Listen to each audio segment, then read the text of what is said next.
What do you mean it's too scary? They haven't got any more masks from Poundland. Poundland. To Poundland. To Poundland.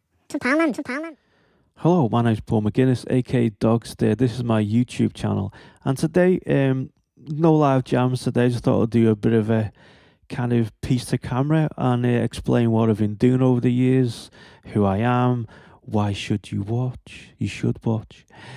So, I'm the tender age of 47 now. Been DJing, producing tracks for, I don't know, 20 years plus. Started out under the name In Between DJs. That was myself, Dave Coates, and a guy called Paul Bugby. We had records out on World Shaker Music Detroit. That was Aaron Carl's label. Any big Detroit fans will know Aaron Carl is a bit of a legend. And his track Down, which we also remixed, which was big on. It was really big in the. It was big all over the world, to be honest. A lot of big producers, big DJs playing that track at the time. Loads of brilliant remixes as well. I'm not even sure there's a limited remix somewhere, Underground Resistance, but don't quote me on that one.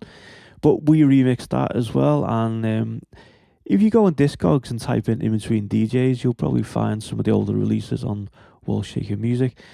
Then I moved on to a guys called Minus Five Wolves. That was myself and Dave Coates. We did a few tracks, a few nice deep vocal tracks as well. And I'll leave a link in the description to the Minus Five Wolves SoundCloud. You can have a look at that. A few releases on Beatport as well, none on Bandcamp as such.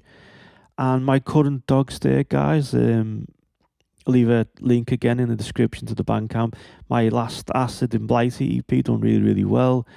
Got to play at Glastonbury, which was fantastic. It really pulled me through at a tough time. But let's not digress into misery. So today, I'm going to take you upstairs and have a little look at my studio. I call it a studio. It's a bit of a wiry mess at this moment in time. It needs decorating as well, so apologies for how bad it'll probably look. But it's all about the gas, isn't it? It's all about the gear acquisition syndrome, which probably does exist, doesn't it? In all fairness. But we like to kind of shoot it down because we just want that next bit of gear. Speaking of bits of gear, this morning, I acquired a Roland T8. It's upside down, isn't it? A Roland T8. Doesn't tell you anything, does it? Anyway, it's a Roland T8. Tiny, kind of toyish looking 303, but I'm really sick of the Behringer TD3. To be honest, the sequence is absolutely killing me off. So I'm going to try something different, smaller, bit of a mobile setup to chuck into the MX1 Roland, and it's an ARIA connection, so no other wires needed, and it's powered by USB, so that's great. So okay, I'll shut up. Let's go and have a look in my studio and go and look at some stuff that I've bought and probably will keep buying. Let's do it. And probably will keep buying.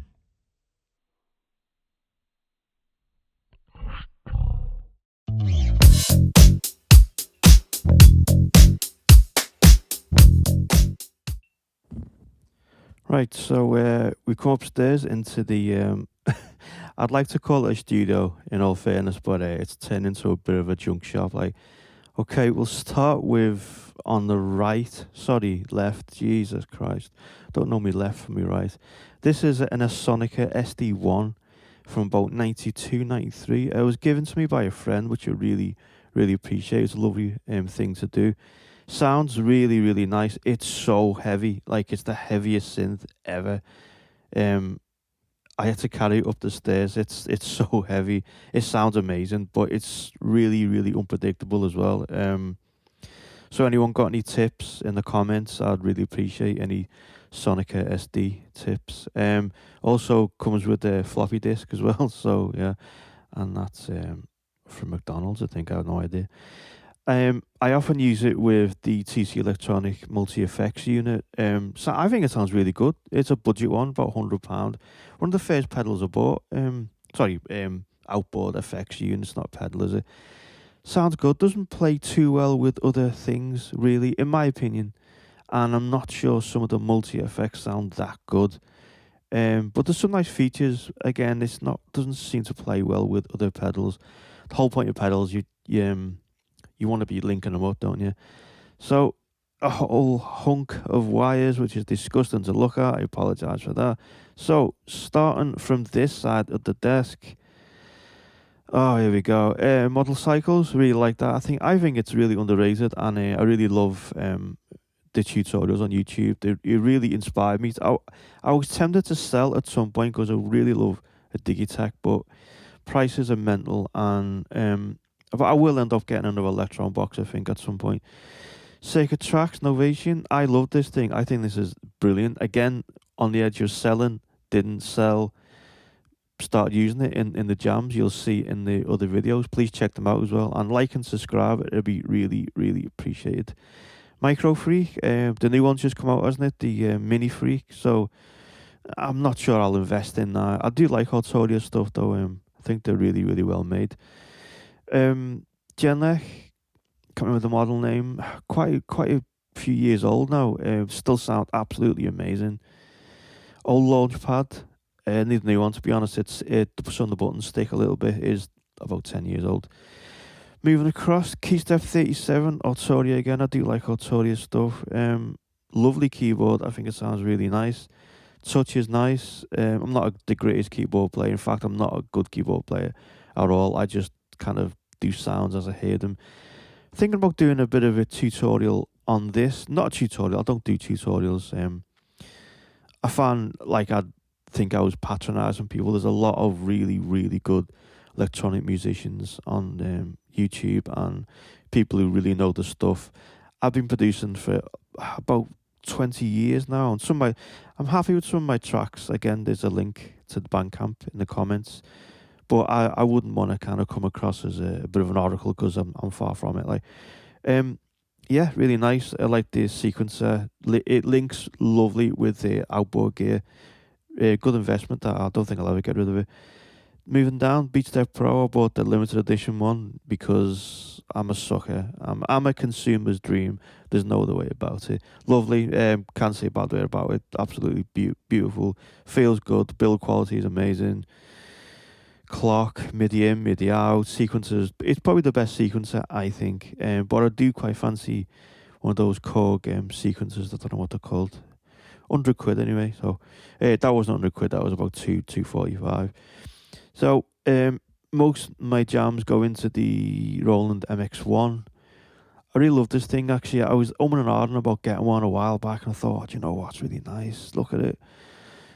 I love these effects. I think for transitions, I think it's one of the best. Although the master output is awful in my opinion. It's really hissy. It makes everything hiss, and it kind of wrecks the balance a little bit. So which links segue into the next thing I was going to say. I have been using the Electro Harmonics compressor limiter. Can't remember the model name. I think it's really good for £150. I think it's a bargain. I think it makes tracks sound really good. Seems as we're going on pedals, might as well just go pedals. So I've got that. I bought the Hot Wax Electro Harmonics, like that. The distortions, really good one. Actually, sounds good. And then Blue Sky Strymon, lovely reverb. Again, and ahhing about getting one. I thought, oh no, it sounds great. Flashback delay. I found something really great about this flashback delay after a year of having it, because I watched Steve Davis's tutorial on his rig. You know Steve Davis, the ex-snooker player. He's got a live act. I can't remember the name. But there's the switch. You can press down and create these like crazy like whammy effects. It's excellently. And this for £20, I think this is one of the best super fuzzers I've ever heard. It's £20, and it's Behringer. I know Behringer pedals are not great, but this is a really nice one. And I think mine doesn't work anymore, to be honest. I'm gonna have to replace it. But it's only £20, so it's not so bad. I love this. I'll never get rid of this. This is a lovely delay, lovely reverb. Good looper as well. Turbo Distortion by Boss. I'm not sure about it, if I'm honest. I think it sounds a bit... I don't think... I think that sounds better for £20, and that was 70. So, a friend gave me this. I haven't really used it. It's meant to be like a, well, it says what it is. It's a talk box, like a Stevie Wonder 70s style vocoder initially, but I can't get it to work properly. It doesn't like playing nice with the other pedals. Maybe one day it'll work. And this little beauty, I love this. I really think this is a great clone.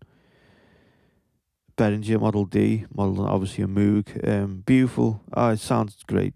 Again, I have to get this in another jam at some point. Bought some new cables, bought the new Roland MIDI cables because I need to replace them at some point. So this is a bit of a mess. All going through the VT3, which is what I'm coming through at this moment in time. I think this thing's great. Nearly sold it a couple of times. Apologies. Next door neighbours banging, building something outside. Yeah, I think it sounds great, and I was going to buy the updated one, but I didn't see the point. I mean, apart from the harmonies and yeah, I put a lot of things through. This thing sounds great, and I really like this. It's budget again, Volca Sample 2.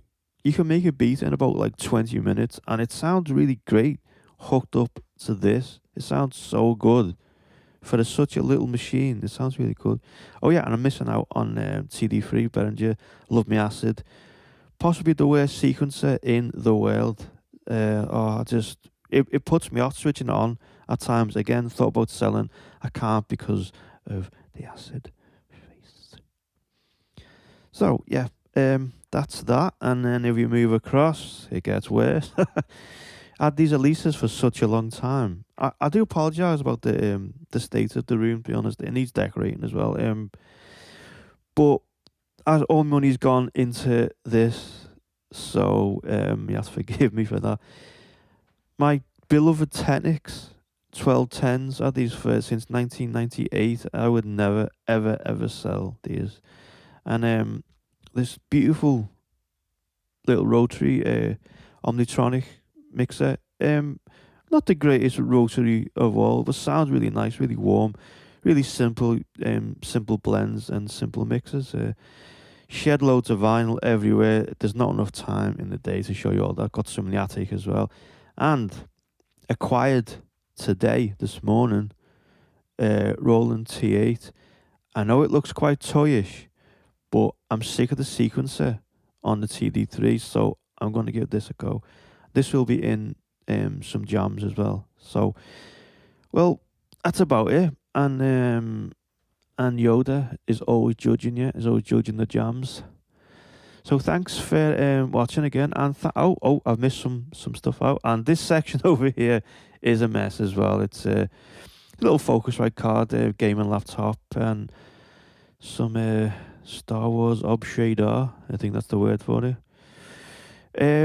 And set of Bayer Dynamics that I keep in the bag because I love them headphones.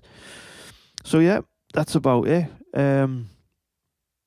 I said quite a lot, haven't I? Hope you enjoy the next jam, which will be quite soon. And yeah, really enjoying rekindling the YouTube at the moment, and I'm enjoying the views and comments. It's early days. I know Rome wasn't built in a day, as they say, but thanks for the support, and you can check out Bandcamp. And yeah, please go and support my last Acid track, which was mainly done on this, pain in the ass, done really well. Got played at Glastonbury. I was really happy, and yeah, really good. So see you in the next video.